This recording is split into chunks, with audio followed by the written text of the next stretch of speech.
একটি গভীর জঙ্গলে বাস করত এক ভয়ঙ্কর বৃদ্ধ বাঘ। বয়সের ভারে সে আর আগের মতো শিকার করতে পারত না। ক্ষুধায় কষ্ট পেয়ে সে প্রতিদিন ভাবত কিভাবে খাবার জোগাড় করা যায়। একদিন বাঘটি একটি নদীর ধারে বসেছিল। হঠাৎ তার মাথায় এক চতুর বুদ্ধি এলো। সে একটি সোনার মতো ঝকঝকে বালা খুঁজে পেল।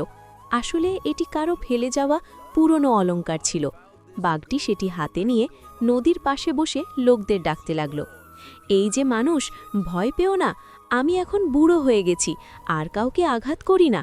আমি আমার পাপের জন্য অনুতপ্ত, এই সোনার বালা আমি দান করতে চাই। লোকজন দূর থেকে শুনে সন্দেহ করত, তাই কেউ কাছে আসত না।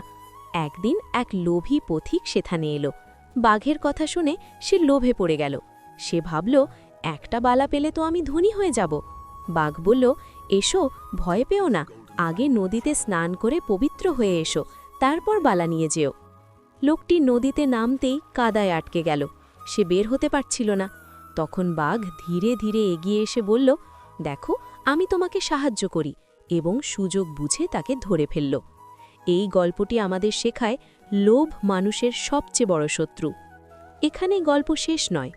একদিন সেই বাঘ খুব অসুস্থ হয়ে পড়ল। তখন সে মনে মনে প্রার্থনা করতে লাগল শনিদেবের কাছে, হে শনিদেব, আমি অনেক পাপ করেছি, আমাকে ক্ষমা করুন। কথিত আছে, শনিদেব ন্যায় বিচারের দেবতা, তিনি মানুষের কর্মফল অনুযায়ী বিচার করেন। বাঘটি তার পাপের ফল ভোগ করল। সে একা অসহায় অবস্থায় জীবন শেষ করল। তাহলে নৈতিক শিক্ষা, লোভ কখনো ভালো ফল দেয় না, আর খারাপ কাজের ফল একদিন না একদিন ভোগ করতেই হয়।